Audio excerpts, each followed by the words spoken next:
bendiga. Vamos a disponernos estos minutos, 45, 50 minutos a aprender de su palabra.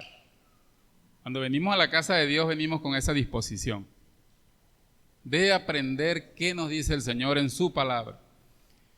Bueno, déjame decirle que usted hoy es un bienaventurado. La palabra de Dios dice, bienaventurados los que leen y los que oyen las palabras de esta profecía. Apocalipsis capítulo 1 en el versículo 3 dice eso.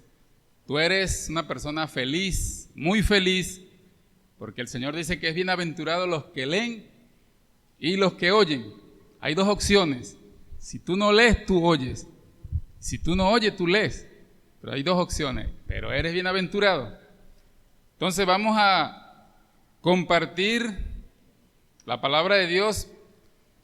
Vamos a abrir nuestra Biblia en el libro de Timoteo, la carta a este joven pastor Timoteo, en el capítulo 4. Esta es una de las epístolas pastorales. Encontramos a Timoteo, a Tito, que el apóstol Pablo se las envía a estos pastores. Y el propósito de esta carta son orientaciones pastorales, pero que también sirven para nosotros como iglesia. Allí hay muchas recomendaciones, muchas orientaciones que la iglesia de Dios debe acatar ciertas reglas o ciertos principios que Dios establece aquí en su palabra. Vamos a orar. Padre bendito, una vez más te damos gracias. Señor, conociendo de antemano tu poder, tu gloria, hoy te glorificamos. Hoy venimos, Señor, con un corazón dispuesto a glorificarte, Dios. Agradecerte por sus infinitas misericordias y por tus bondades. Gracias, Señor, porque nos permite aún tener la oportunidad y la dicha de estudiar tu palabra, de tener la libertad de oírla, de aprender de ella, Dios. Otros no tienen esa oportunidad, Señor. Hoy nosotros gozamos de ese privilegio. Y por eso pedimos a tu Espíritu Santo que nos dirija y que nos oriente, Señor, y abra nuestros oídos espirituales para aprender de ella. En el nombre de Jesús oramos. Amén. Quiero hablar un poco acerca de las doctrinas. Cuando el apóstol escribe estas cartas, son cartas muy doctrinales, porque van dirigidas a pastores que dirigían iglesias. Y por eso le he puesto por título a este mensaje, maneras de defender la verdadera o la sana doctrina. Fuimos llamados y tenemos ese desafío de defender la sana doctrina. Es normal hoy ver los medios de comunicación a través de todas las redes sociales que ustedes quizás manejan mucho más que yo, donde el mundo cristiano está siendo saturado por mucho bombardeo de información. Y quizás cuando hablamos de la verdadera doctrina o la sana doctrina, yo sé que muchos se estarán preguntando, y las personas se hacen estas preguntas. Me confunde ver tantas iglesias. ¿Verdad que eso se oye? Me confunde ver tantas iglesias, y nosotros que aún conocemos más tantas organizaciones, tantas federaciones y tantos concilios diferentes. Y quizás si nos ponemos a prestar atención, hay cosas que difieren de unas organizaciones, unos concilios a otros. Entonces las personas se hacen esa pregunta. Otros se preguntan, no sé quién tiene la verdad. Cuando usted le hace una invitación a alguien a venir a la iglesia o a estudiar algo de la Biblia o lo invita a una célula, la gente se hace esa pregunta, quizás no se la hacen a usted, pero se preguntan, es que no sé quién tiene la verdad, porque es que hay tantas iglesias. Otros dicen esto, para mí es bienvenido todo el que me hable de Dios. Yo le abro las puertas mientras seas de Dios. Otros dicen casi parecido, dice, bueno, si me habla de la Biblia, bienvenido es. Yo escucho al que me hable de Dios y al que me hable de la Biblia. Pero resulta que las herejías, las falsas doctrinas y todas las religiones del mundo han surgido de la Biblia. Y no todo el que te hable de Dios te está hablando de una sana doctrina. No todo el que te abre la Biblia para comentarla contigo te está hablando de la verdadera doctrina. Entonces, el énfasis, ¿cuál sería? Conocer cuál es la verdadera doctrina, conocer cuál es la sana doctrina y cómo llegamos a conocer o a entender cuál es la verdadera doctrina, estudiando la palabra de Dios, sumergiéndonos en la palabra de Dios. Quizás no esa lectura tan superficial, pero sí decirle: Señor, yo voy a profundizar. Yo quiero que tú a través de tu Espíritu Santo me ilumine, porque yo no me voy a dejar engañar tan fácilmente. Entonces, estudiar la palabra de Dios y estudiar al menos lo más básico, lo fundamental de la palabra de Dios. Algunas doctrinas muy fundamentales como la teología pura, que tiene que ver con el Padre, la cristología, que tiene que ver con Cristo, la soterología, que tiene que ver con el pecado, ¿sí? La salvación, jamatología, que tiene que ver con el pecado, la neumatología, que tiene que ver con el espíritu, y muchas más. Bueno, hay otras ahí entre tantas que hay que estudiar y que hay que conocer las bases. Ahora, quizás entre estos fundamentos o principios que debemos conocer, también nos encontramos que estas doctrinas fundamentales también están dogmatizadas. Hay que conocer qué es doctrina, qué son dogmas, qué son herejías. Cuando conocemos las doctrinas fundamentales, el mismo Señor dice: edificado sobre el fundamento de los apóstoles y profetas, siendo la principal piedra del ángulo Jesucristo mismo. Jesucristo implantó una verdadera doctrina, los apóstoles siguieron con esa verdadera doctrina, lo que les acabo de mencionar, lo que tiene que ver con el Espíritu Santo, qué es el pecado, la antropología, qué es el hombre, conocer todos esos fundamentos. De ahí se dogmatizan muchas doctrinas, porque ya el hombre le ha venido anexando a la verdadera doctrina sus propios argumentos y lo han dogmatizado. Entonces, cuando quizás vas a un instituto bíblico, vas a estudiar más a profundo lo que es doctrinas, hay institutos que están dogmatizados, porque el pensamiento de la persona ya está quizás adoctrinado a ciertas posturas o ciertas inclinaciones hacia algunas doctrinas. Entonces, cuando te dicen: no hagas esto así, hágalo así, tienes que caminar así, tienes que vestir así, tienes que actuar así, te están dogmatizando. Ahora, las herejías vienen a contradecir las verdaderas doctrinas. Cuando tú escuchas palabras como Jesucristo no es Dios, y quizás te pelan por algunas pequeñas fracciones de la Biblia, algunos argumentos allí tan pequeños que lo extraen de allí, y dicen que Jesucristo no es Dios porque vino en carne y todo eso, entonces están atacando tu verdadera doctrina, y ya usted sabe que son herejías. Cuando te dicen que la salvación se pierde, usted sabe que es una herejía. Cuando te dicen que la salvación es por obra, te dice: son herejías. Son herejías porque están contradiciendo los principios que yo he aprendido de la palabra. Entonces, es muy importante conocer la verdadera doctrina. El apóstol Pablo fue muy enfático. Cuando tú ves, casi la mayoría de las cartas del Nuevo Testamento fueron escritas por el apóstol Pablo. El apóstol Pablo escribe 13 cartas. Algunos le anexan el libro de Hebreos, este sermón, pero no sabemos si es del apóstol Pablo, pero se escribe 13 cartas, y entre esas cartas el apóstol Pablo, una de las cosas que ataca son los falsos maestros. ¿Por qué los falsos maestros? Porque traían falsas doctrinas, porque traían herejías que atacaban contra los fundamentos y los principios de la palabra de Dios. Entonces, vamos a primera carta a Timoteo, en el capítulo 4.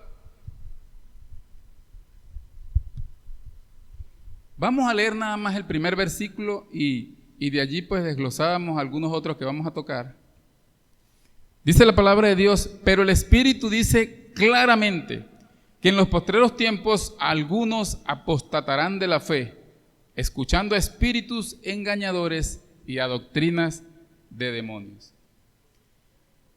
El apóstol Pablo, algo que le preocupaba al apóstol Pablo cuando envía cartas a las iglesias que él mismo fue fundando, fundó iglesias en Galacia, en Corinto, en Éfeso, en Filipo, en Roma, en todas estas partes donde él fue fundando. Bueno, en Roma no fundó, pero envió cartas a Roma, a los hermanos de Roma.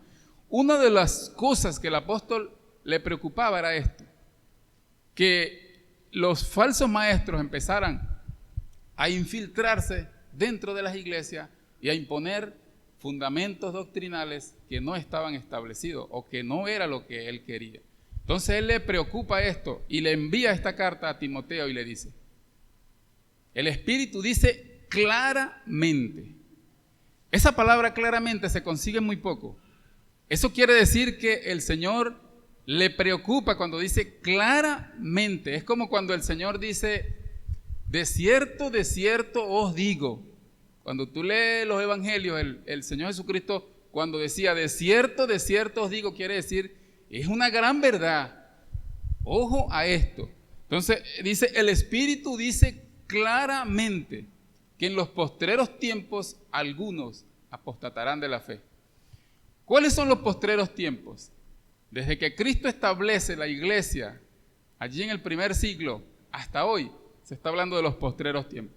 Los postreros tiempos, no es que usted va a decir, no, los postreros tiempos quizás el siglo XXI, del 2000 para acá. Los postreros tiempos, desde que el Señor establece, empieza a hablar de los postreros tiempos y empiezan los peligros de las falsas doctrinas. Ahora, ¿cómo diríamos que podemos nosotros hacerle frente a las falsas doctrinas? Que podríamos encontrar muchos argumentos para decir yo tengo muchas razones y el por qué yo debo defender. Ahora, quiero dar más o menos las herramientas, que usted más o menos entienda las herramientas, el cómo defender la sana doctrina. Para eso vamos al versículo 7, de allí del capítulo 4, dice el versículo 7, desecha las fábulas profanas y de viejas, ejercítate para la piedad. Y el 8 dice, porque el ejercicio corporal para poco es provechoso, pero la piedad para todo aprovecha, pues tiene promesa de esta vida presente y de la venidera. Entonces, encontramos allí un punto importante que es cómo hacer frente a estas falsas doctrinas o cómo defender la sana doctrina, desechando las fábulas. Desechando la fábula. Aquí el versículo dice fábulas, que viene del griego mito o falso, de ahí viene fábula. Habla de dos tipos de fábulas, fábulas profanas y fábulas de viejas. Dice, aún la iglesia se dejó arrastrar por estas creencias tan diferentes a las doctrinas cristianas. Por ejemplo, ¿qué de bíblico tiene encontrar palabras que se usan mucho en el mundo, como dice, los niños van al limbo? Sí se ha escuchado eso, ¿verdad que sí? Sí, los niños que mueren, quizás no los bautizan, que van a un limbo. Ahora, ustedes se ponen a analizar o a estudiar qué es el limbo. Era como una frontera que existía entre el cielo y el infierno. Para esas creencias, creen eso. ¿Y de dónde surgen este tipo de creencias que profanan la verdadera doctrina? Vienen mucho de las mitologías griegas. ¿Sabe que la iglesia del primer siglo se dejó empañar mucho, o el apóstol, una de las cosas que le preocupaba era que las mitologías griegas, las literaturas griegas empañaran mucho la naciente iglesia del primer siglo? Por eso el apóstol es muy enfático y está muy encima de los líderes y de los pastores, haciendo énfasis en mantener una verdadera doctrina, o mantenernos al tanto de los falsos maestros que invaden y que socavan la iglesia. Y al socavar y a invadir la iglesia, eso iba a traer una deficiencia, quizás ese es el óxido que va a corroer las bases fundamentales de una verdadera doctrina.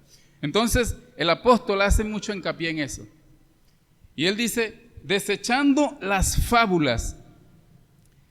Las fábulas estaban cargadas de mucha moraleja. Moralejas que te sensibilizan la moral.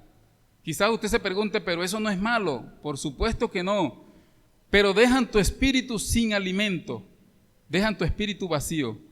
Muchos predicadores se dan a la tarea de usar todo tipo de fábulas para despertar en la audiencia una motivación fervorosa para que al final nada más solo te alimenta los sentidos. Entonces, eso es típico ver hoy en las predicaciones. Quizás te tocan muchas fábulas, muchas moralejas, te tocan mucho los sentimientos, te tocan mucho las emociones, pero tu espíritu queda vacío. No se extrañe que usted, cada vez que usted quiera buscar predicaciones, te aparezcan ese tipo de predicadores motivacionales que te van a despertar y te van a volver de manera fervorosa, pero que a la final eso es como la espuma, sube y así como sube, baja. Entonces debemos tener mucho cuidado. La advertencia que el Señor nos hace es tener mucho cuidado. ¿Y cómo hacemos tener ese cuidado? Desechando las fábulas. Cuando usted escucha una predicación, cuando tú escuchas un mensaje, ya tú sabes si está cargado de alegoría, de fábula, de este tipo de cosas, que quizás te motivan, te mueven, pero los fundamentos esenciales, que es que toque tu espíritu, que te llene, no lo están haciendo. Entonces cambian la palabra de Dios por este tipo de fábula. Es por eso que surgen en la Reforma.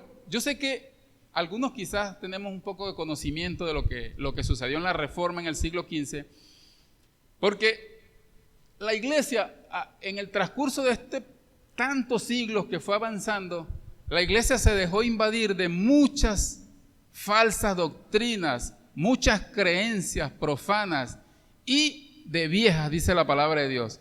De viejas quiere decir que fueron tradiciones que se fueron arrastrando de generación en generación y que al final se convierten casi que como doctrinas fundamentales de la Iglesia. Cuando tú ves la Iglesia romana, tú percibes allí, cuando ves los fundamentos de ellos, algunos fundamentos son bíblicos, pero la mayoría son que profanan la verdad del Evangelio. Muchas de esas son creencias que se fueron anexando a la palabra de Dios. Entonces han ido suplantando el mensaje auténtico de la palabra de Dios por este tipo de creencias y tradiciones. Podemos ver uno de los fundamentos, o sea, los 5 pilares de la Reforma o de la fe de allí que sostenían era solo fe, solo gracia, solo escritura, solo Cristo y solo la gloria para Dios. Ahora la pregunta es, ¿por qué surgen estos 5 pilares fundamentales que la Reforma los establece como solo gracia, solo fe y solo escritura? Porque las sociedades fueron invadidas, las creencias religiosas de aquel entonces ya estaban siendo muy saturadas con mensajes que no eran bíblicos. El mensaje de la palabra de Dios, esta Biblia fue suplantada por muchas tradiciones humanas que la fueron viendo como algo bueno y la fueron anexando a los fundamentos bíblicos. Por eso estos hombres de Dios como Martín Lutero, Zwingli, Savonarola, Juan Hus, y de ahí surgen otros, Calvino, que empezaron a fundamentarse en solo escritura. Y hoy día nosotros como iglesia debemos levantar la bandera de solo Biblia. No anexarle herejía, no anexarle tradiciones humanas, no anexarle tradiciones que se han venido heredando de generación en generación y que últimamente se convierten ya casi como en principios. Ayúdate que yo te ayudaré. Uno se pregunta, ¿dónde está eso en la palabra de Dios? Entonces cosas como, bueno, Dios te quiere ayudar, pero usted tiene que poner también. Y creen que están en la Biblia, de repente tú lo puedes usar, porque necesitas esa fuerza humana para lograr las cosas, pero no diga que está en la Biblia. Cuando te creen que la salvación es por obras, están implantando herejías dentro de la palabra de Dios. Cuando tú estudias o cuando tú analizas todas las religiones del mundo, la mayoría, casi el 99.9% de las religiones del mundo, creen que la salvación es por obra. Entonces las personas se esmeran en hacer obras, pero no vienen a Cristo. Porque si las obras me salvan, ¿para qué voy a venir a Cristo? Entonces nos hacemos esa pregunta. Si las obras me salvan, ¿para qué murió Cristo? ¿Para qué la persona tiene que venir a Cristo? Y así sucesivamente, muchas cosas que se le han anexado a la palabra de Dios. Porque la iglesia se dejó desviar de tantas tradiciones humanas, fábulas de viejas que fueron heredándose de generación en generación. Ahora, hermano, algo más. No debemos interpretar la Biblia de manera dogmática. Cuando tú vas a estudiar principios de la Biblia, no se pongan los lentes de mi creencia y yo voy a extraer lo que está allí de acuerdo a lo que yo creo que es real. Por eso las personas no salen de sus falsas doctrinas, porque si ellos van a hablar, vamos a ver dónde la Biblia me habla de las buenas obras que debo hacer y empieza a escarbar, pero ya se ha puesto los lentes que las buenas obras me salvan, entonces va a extraer, a buscar, a extraer de manera poco exegética lo que la palabra de Dios muestra, extrayendo versículos allí de manera particular y sacándolos aquí, y trayéndolos para mi propia convencimiento, para reforzar ya lo que creo. Si tú empiezas a hablar que la falda, que el vestido, que la forma de vestirse, y empiezas a escarbar allí, ya tú lo estás haciendo con unos lentes dogmáticos porque tú crees que esa es la verdad y empiezas a extraer. Pero cuando tú vas a la Biblia, dices, Señor, ¿qué me vas a mostrar en tu palabra? Yo quiero estudiar los principios fundamentales. Yo no quiero estudiar las formas como las iglesias se han dejado manipular, no la forma.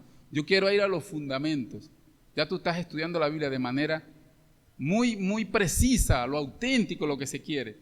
Entonces, hermano, no podemos dejarnos, no vacilemos en eso. Escuché un pastor, un video que él decía, un pastor de la prosperidad, él decía a la audiencia, escondan las Biblias porque de allí no les va a hablar, la Biblia no les va a hablar nada. O sea, no van a extraer nada de la Biblia.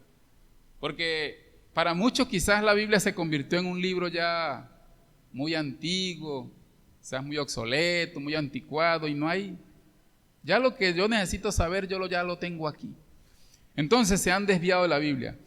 Lo único, escuchen esto, lo único que cambia el corazón del hombre se llama la palabra de Dios. No espere que las fábulas, no espere que las tradiciones, no espere que quizás las reflexiones de mucha moraleja cambien tu corazón. Se van a tocar, te van a tocar tus sentimientos, van a tocar tu corazón, pero a la larga eso el hombre vuelve a caer en su antigua conducta. Porque no se cambia la esencia, no te confronta el pecado, no confronta al hombre con un Dios tan puro y tan santo. Porque si el hombre no es confrontado en su pecado, que hay un Dios puro, santo, 3 veces santo, que requiere de un hombre justo que se acerque a él a través de Cristo, el hombre no va a ser confrontado. ¿Quién confronta al hombre con esas grandes verdades? La palabra de Dios. No lo vamos a conseguir en tradiciones y en moralejas, ni en fábulas profanas, ni en fábulas de tradiciones que se han venido heredando. Entonces, la palabra de Dios es lo único auténtico que transforma al ser humano. Otro aspecto para defender la sana doctrina es ejercitándome en la piedad. El mismo versículo 7, en su segunda parte dice, ejercítate para la piedad. ¿Sería que el apóstol Pablo, cuando dice que el ejercicio corporal para poco es provechoso, estaría en contra de los deportes o de que tú te ejercites y cuides tu salud? No creo. No creo que el apóstol Pablo estuviese en contra de que usted mantenga tu salud activa, que usted salga a caminar en la mañana, que usted salga a trotar, que de repente de forma muy moderada usted se acerque a un gimnasio. Entonces, no creo que el apóstol estuviese en contra de esto, pero sí, dice la palabra de Dios, ejercítate para la piedad. Ahora, ¿cómo nos ejercitamos para la piedad?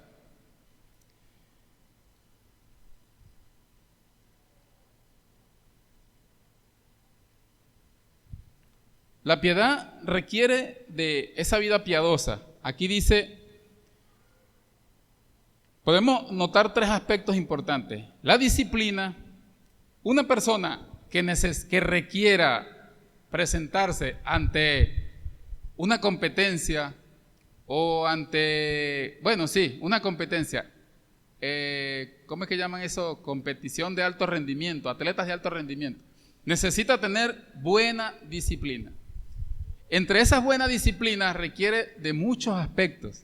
Entre uno de ellos es despojarme de algunas cosas que quizás afectan mi verdadera disciplina. Ser una persona disciplinada es tener una persona estrictamente una buena alimentación, de manera rigurosa, quizás levantarse temprano, si va a salir a trotar, hacer ejercicio, mantenerse en algunas reglas de allí para ciertas disciplinas. Bueno, pare de contar la cantidad de disciplinas, pero esas disciplinas requieren de una rutina, que sea una rutina diaria. No es que usted va a decir, yo voy a hacer ejercicio esta semana y la otra, quizás vuelva a hacer otro poquito de ejercicio. Para ser un atleta de alto rendimiento necesita una rutina diaria. Dicen que Michael Phelps, ganador de más medallas de oro en este planeta de natación, dice que él practicaba 7 a 8 horas diarias de natación. Imagínate eso. Era una disciplina muy rigurosa, mucho entrenamiento para alcanzar lo que alcanzó. ¿Qué requiere el Señor o qué nos orienta cuando el Señor dice ejercítate para la piedad? ¿Qué nos indica esto? Que usted necesita tener una buena disciplina, tener una rutina diaria, tener que forzar tu cuerpo.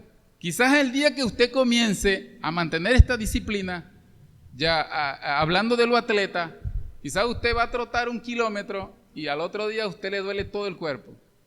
Pero cuando se le pasaron los dolores, usted trotó otros 2 kilómetros más y hasta que alcanza 5 kilómetros, después trota 10 kilómetros y al final, a la vista de 2-3 meses ya usted está trotando los 42 kilómetros. Entonces, ¿se requiere de qué? De mucha disciplina, de una rutina diaria. Quizás usted dice, voy a iniciar a orar más ferviente. Usted empezó un día y oró 5 minutos y quizás se quedó dormido. Pero usted dice, yo tengo que forzar, porque para ser un atleta de alto rendimiento, debo forzarme más. Y usted después ora 10 minutos, 15 minutos, media hora. Cuando se da cuenta, usted está orando 1 hora o más de 1 hora, 2 horas. Porque hay que forzarnos para tener buena disciplina y para, como dice el Señor allí, ejercitándonos para la piedad. Entonces, otro de los aspectos importantes a tomar en cuenta es que hay que pasar por cierto dolor. Hay que exigirle a tus músculos. Quizás el dolor de mantener ejercitándonos para la piedad, hay cosas que van a doler. Hay cosas por las cuales tú tienes que desprenderte. Decir, esto no agrada a Dios. Esto no agrada a mi vida, no agrado ante el Señor. Y usted tiene que despojarse de muchas cosas. Eso quizás va a causar dolor. Así como cuando un atleta empieza a hacer ciertos tipos de ejercicios, eso también te va a confrontar tus músculos porque te van a doler. Y lo otro es una determinación que me lleve a esa responsabilidad de mantenerme saludable, de mantenerme bien. Tú tienes que determinar, proponerse, decir, yo voy a proponerme para mantenerme bien. Quizás una persona está pesando 90, 110 kilos y dice, no, el doctor me recomendó que baje a 80 kilos. Te tiene que determinar que se va a proponer adelgazar. Igual cuando tú se traza una meta en el Señor, Señor, yo voy con todo. Yo sé que este mundo es perverso, esta carne es débil, pero tú me vas a fortalecer y yo voy a proponerme. Yo voy a proponerme porque lo quiero lograr. Ahora, ¿cómo defiendo la sana doctrina? Estoy fuerte espiritualmente, tengo músculos sanos en la fe, mi mente está entrenada para detectar todo lo que no se apega a la verdad bíblica y mi relación con Dios crece más en la lectura y la oración. Cuando usted quiere ser una persona ejercitada en la piedad, usted va a poner en práctica todo esto. Va a mejorar su relación con el Señor. También hay razones importantes que lo dice el versículo allí. Razones muy fuertes que tiene promesas. El versículo 8 dice, porque el ejercicio corporal para poco es provechoso, pero la piedad para todo aprovecha, pues tiene promesa de esta vida presente y de la venidera. Dice la palabra de Dios que la piedad para todo aprovecha. O sea, si tú te ejercitas físicamente, tiene provecho para este mundo. Usted se va a ver bien, vas a tener buena salud, quizás vas a rebajar un poco el abdomen, vas a sentirte que ya no le duelen tanto los tobillos porque tú pesabas 90 kilos. Eso tiene provecho para tu salud. Y la Biblia nos manda a cuidar nuestro cuerpo. ¿Sabía que su cuerpo es casa del Espíritu Santo? Esta es la casa del Espíritu Santo. Dice que habita, dice la palabra de Dios, hace residencia en nosotros, habita allí el Espíritu Santo. Entonces, debemos cuidar nuestro cuerpo, debemos cuidar este cuerpo. Entonces, dice, pero la piedad para mucho aprovecha, porque tiene promesas aquí en la tierra y promesas eternas. Por eso es que la piedad es importante, por eso el Señor dice, haced tesoros en el cielo. Quizás usted está haciendo tesoros aquí en la tierra, quizás usted tiene buenos negocios, quizás usted tiene buen físico, tiene buena belleza, buena apariencia, tiene logros, tiene un estatus social, pero aquí en la tierra, la Biblia dice, ejercítate para la piedad. ¿Por qué? Tu piedad aprovecha mucho, mucho, aquí y en lo eterno. Tiene consecuencias en lo eterno también. Punto número 3. Otra forma de enfrentar o de defender la sana doctrina aparece en el versículo 13 y es haciendo uso de una buena liturgia. Dice, entre tanto que voy, el versículo 13, entre tanto que voy, ocúpate en la lectura, la exhortación y la enseñanza. El apóstol le recomienda a este pastor, dice, ocúpate en la lectura, la exhortación y la enseñanza. Yo pregunto, ¿sería que Timoteo no leía la Biblia? Que el apóstol Pablo le dice, ocúpate en la lectura. A veces nos preguntamos, el apóstol tiene que exigirle al pastor Timoteo que se ocupe de la lectura. La pregunta es, ¿no leía Timoteo que el apóstol le hace esa jaladita? Dice, ocúpate en la lectura. Resulta que la iglesia, las recientes iglesias de todas estas provincias que les nombré, lo que es ahorita Turquía, así se establecieron muchas iglesias, la iglesia de Galacia, todas esas iglesias de Éfeso que ocupaban esta zona de Asia Menor, esas personas no podían echar mano quizás a un manuscrito como nosotros tenemos hoy, como tenemos esta Biblia. Gracias a Dios por esta palabra. En aquel entonces no había esa posibilidad de echar mano. Y las personas dependían de quien leía la palabra de Dios. Por eso el apóstol le dice a Timoteo, ocúpate en la lectura. Y tampoco existían estos aparatos. Dichosos hoy que tenemos estos aparatos y no forzamos tanto la voz. Se para usted y llega a 3 cuadras allá hablando con un micrófono. Ellos tenían que depender de la voz del que leía la palabra de Dios. Imagínate que el que leyera, se le asignaba leer un párrafo de las cartas que enviaba el apóstol, pero no tenía quizás una buena dicción, una buena forma de expresarse. Y las personas dependían de lo que oían de aquel que estaba leyendo. Entonces, si no había una buena lectura, por eso es importante.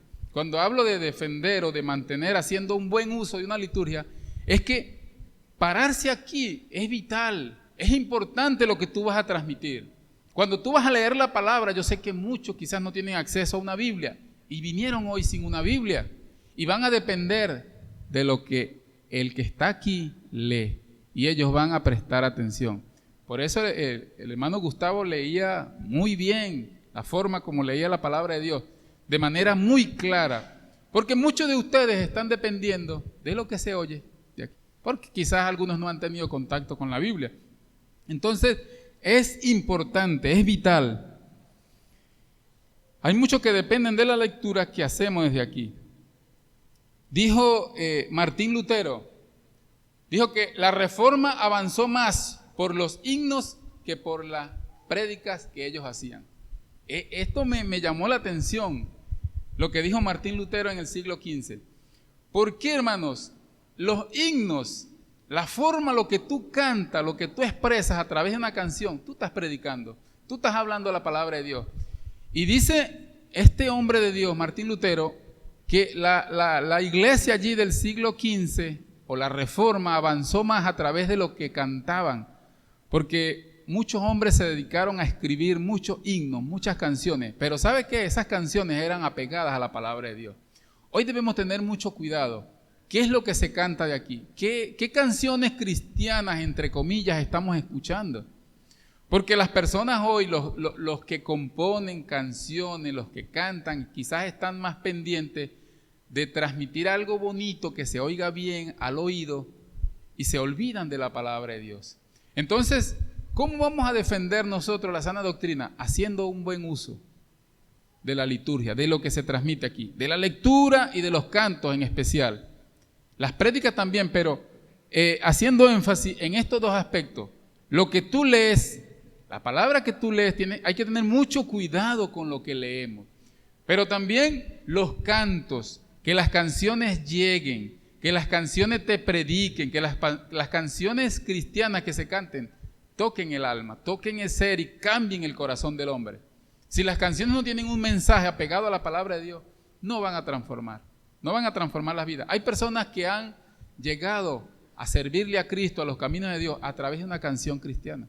¿Por qué, hermano? Porque la canción transmitió un mensaje cristiano apegado a las verdades de la Biblia.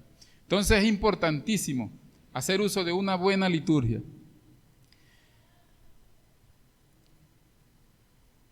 Ahora, quizás nos preguntamos por qué tocamos este punto aquí. ¿Sabe que desde aquí surgen muchas herejías? Si algo preocupa hoy a los teólogos de buena doctrina son los cantos de algunos compositores cristianos, por tener poco contenido cristiano y poseer ciertas herejías. Los hermanos que se dedican a estudiar la teología y teólogos fundamentalistas en la palabra de Dios, les está preocupando eso. Quizás se puede transmitir un buen mensaje predicado de la palabra de Dios, pero ¿qué está surgiendo de los cantos que se hacen? Por eso hay que tener mucho cuidado con lo que se canta de aquí, con lo que se transmite. Porque hay canciones aquí que cuando usted les mete el ojo, usted dice, eso no es bíblico. Eso parece que no es bíblico. Y tú vas a fondo y dices, no, no es bíblico. Entonces, cuando esas canciones no están llegando, no están haciendo el efecto que deben hacer a través del que la oye, hay que anularlas entonces. Porque están con mucho contenido herético. Cuando cantamos, adoramos, glorificamos, exaltamos toda la gloria al Rey. Además de adorar, también predicamos. Hay personas que les agrada las canciones cristianas y tal vez sea lo único que oyen de Dios. Entonces hay que aprovechar de hablar las verdades a través de las canciones. Punto número 4, otra forma o el cómo defender la sana doctrina es teniendo cuidado de mí mismo. Dice el versículo 16, allí en el mismo capítulo 4, dice la palabra de Dios, ten cuidado de ti mismo y de la doctrina, persiste en ello, pues haciendo esto te salvarás a ti mismo y a los que te oyeren. Entonces, teniendo cuidado de mí mismo. Mire, hermano, mientras vivamos, mientras estemos en este cuerpo pecaminoso de carne, tenemos que tener mucho cuidado. Escuchaba una predicación hace cierto tiempo de un pastor que decía, el hombre o el ministro que menos cae en pecado es el que sabe que puede caer en pecado. El que está consciente que puede caer. Ahora, si tú dices, no, yo oro, yo leo la Biblia, yo no caigo en pecado, yo estoy bien con el Señor. Mucho cuidado. Dice, si alguno quiere estar firme, mire que no caiga. A veces creemos que estamos bien, que estamos volando aquí alto porque estamos leyendo mucho, orando mucho. Este pastor decía, el pastor Miguel Núñez, él decía, el líder que menos cae en pecado es el que sabe que puede caer en pecado. Es el que está consciente y eso nos indica a algo, a la prudencia, a la sobriedad. Hermano, debemos estar pendientes que vivimos en un mundo sobornado de tantas tentaciones. Hago un llamado a los jóvenes que están pasando por una sociedad tan pervertida, tan libertina, donde hay acceso a tanta inmoralidad y ellos están expuestos a este mundo. Un mundo que lo incita a tantas cosas inmorales y eso lo aleja cada día más de Dios. En vez de acercarnos un poco más a Dios, eso nos va alejando más a Dios, porque Dios es santo, Él es santo. Y ayer compartía con los muchachos del grupo de los sábados que atiendo, los jovencitos, que es algo que, como dijo el apóstol Pablo, miserable de mí, ¿quién podrá librarme de este cuerpo de pecado? de este cuerpo de carne. ¿Quién podrá librarme? Porque es algo que yo no me puedo despegar. Yo no puedo decir, voy a dejar la carne allá y yo vivo aquí. Estamos en esta carne. Es una lucha que encontramos con nosotros mismos. Todos los días tú te vas a enfrentar con esta carne. Por eso el apóstol dijo, miserable de mí. Miserable de mí que tengo que estar apegado a esta carne. Apegado a este cuerpo de carne, a esta carne pecaminosa, todos los días. Por eso todos los días yo debo venir a Cristo. Como dice el Señor, crucificar la carne con sus pasiones y deseos. Esta carne tiene mucho deseo, tiene muchas pasiones. Y debo venir a Cristo y crucificarla. Por eso el Señor dice, si alguno quiere venir en pos de mí, niéguese a sí mismo. ¿Qué es negarme a sí mismo? Yo negar todas las atracciones de este mundo, negar mis propios impulsos, mis propios deseos, apartarme de todas esas pasiones y yo decirle, esas pasiones tengo que dejarlas, porque tengo que negarme a mí mismo. Yo voy a cargar con esa cruz cuando yo sigo a Cristo. ¿Qué es cargar con la cruz? Que yo tengo que hacerle frente a los deseos. Yo tengo que enfrentarme todos los días con esos deseos que vienen impulsando mi vida, atacándome y queriéndome destruir. Entonces, el llamado que el Señor nos hace allí es teniendo cuidado de mí mismo. El apóstol le dice a Timoteo, ten cuidado de ti mismo. ¿Por qué? Porque estamos sobornados por ambos lados. Por donde usted salga está invadida. Tu vida, cuando tú prendes la tele, está invadido por tanta inmoralidad. Cuando tú agarras un teléfono, aún más. Hoy día es poco el hogar donde no hayan teléfonos inteligentes. Y no solamente teléfonos inteligentes, porque quizás hay un teléfono, pero no tengo para la renta. Pero el Wi-Fi ahorita invadió casi todas las casas. Y si tú no tienes Wi-Fi, usted contacta el Wi-Fi del vecino. No se lo va a hackear, se lo va a robar. Usted le va a decir, ¿cuánto me va a cobrar, vecino? Y yo le pago una mensualidad. Entonces, ahorita la mayoría de las personas tienen acceso a Internet. Y el Internet es una boca abierta de la inmoralidad. Ahí entra cuánta porquería hay en este sistema de mundo perverso. Cuánta cosa inmunda usted consigue allí. Usted puede decir, voy a buscar una información que quiero aprender de la palabra de Dios. ¡Tac! Te aparecen los pequeños clics allí. Entonces, tenemos que tener tanto cuidado hoy día. Estamos en un mundo cada día más pervertido, que debemos tener cuidado de nosotros mismos. Los líderes, tener mucho cuidado. Y dice, ten cuidado de ti mismo y de la doctrina, persiste en ello, pues haciendo esto te salvarás a ti mismo y a los que te oyeren. Debo atender, dice, mire lo que dice el Salmo 39.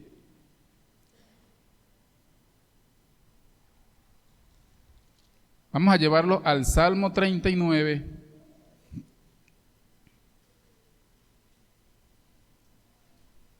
Salmo 39. El primer versículo dice así. Vamos a esperar, ¿lo tienen?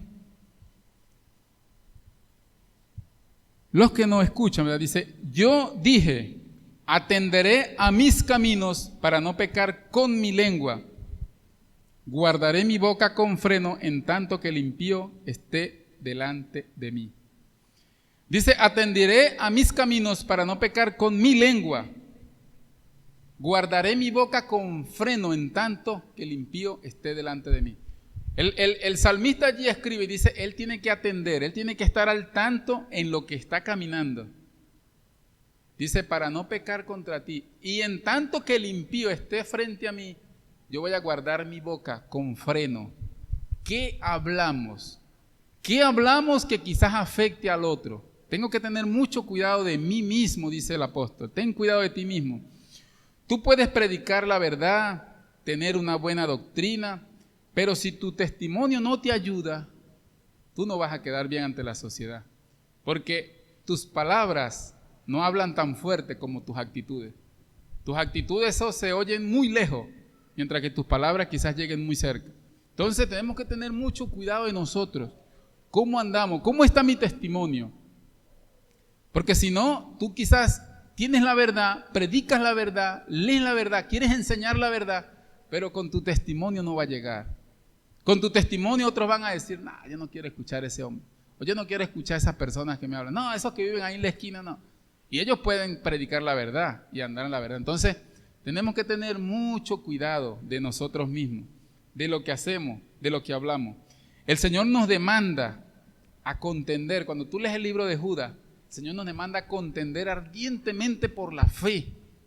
El Señor te hace el llamado a que tú defiendas la fe, que tú defiendas la verdad con tus actitudes, con tu testimonio, con tu forma de meterse, de sumergirse en la Biblia, de no escuchar tantas cosas que se oyen por ahí en el ambiente, tantas herejías, profundizar más en la palabra. Quizás somos tan flojos para leer la Biblia y quizás estamos más ocupados en otros quehaceres, en mis negocios, en mi trabajo, en mis estudios.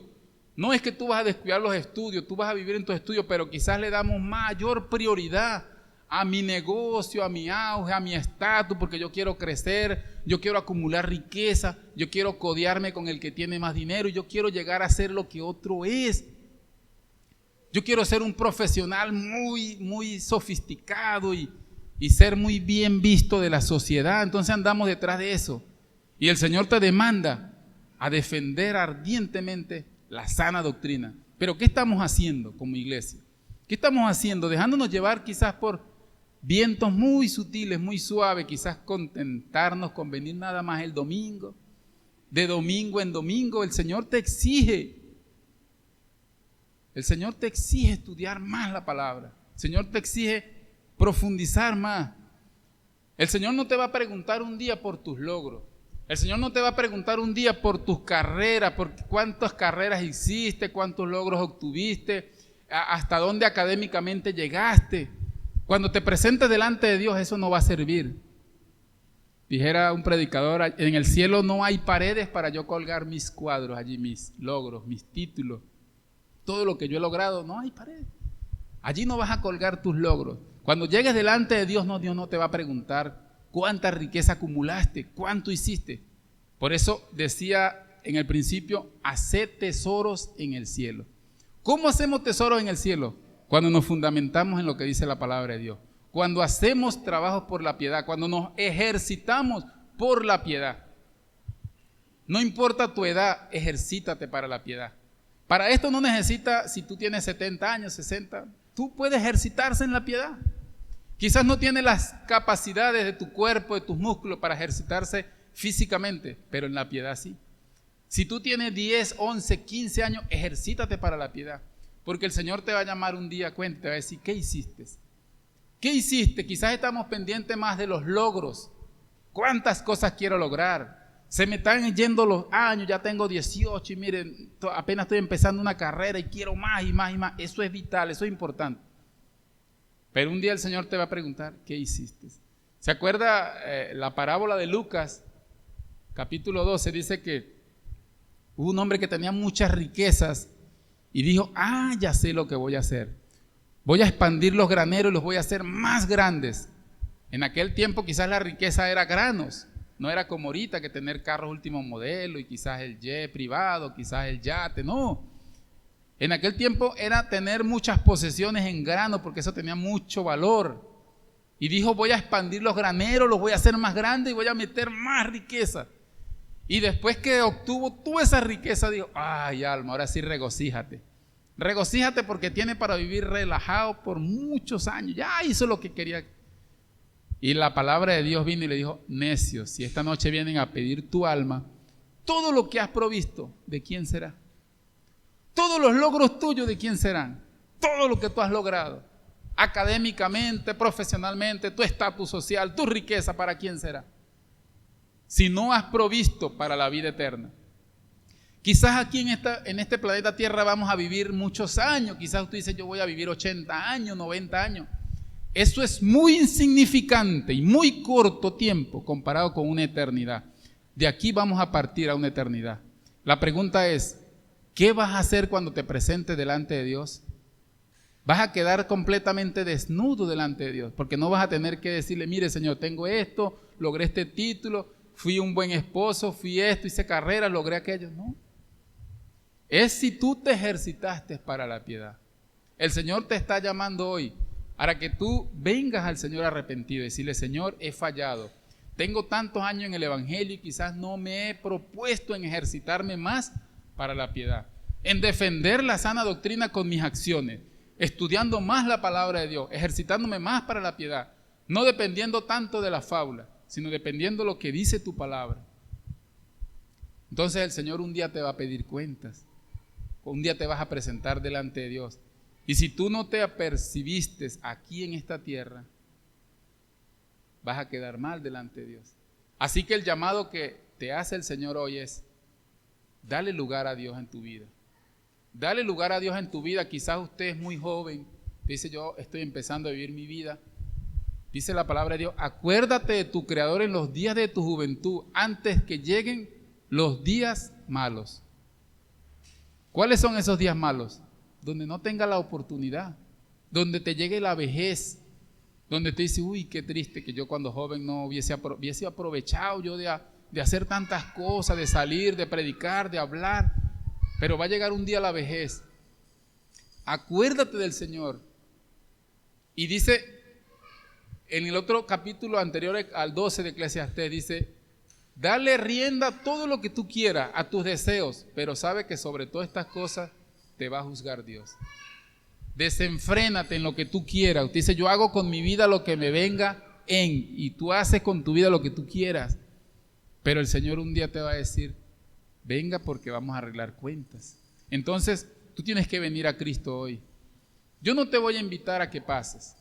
Desde ahí, desde tu asiento, tú vienes a Cristo.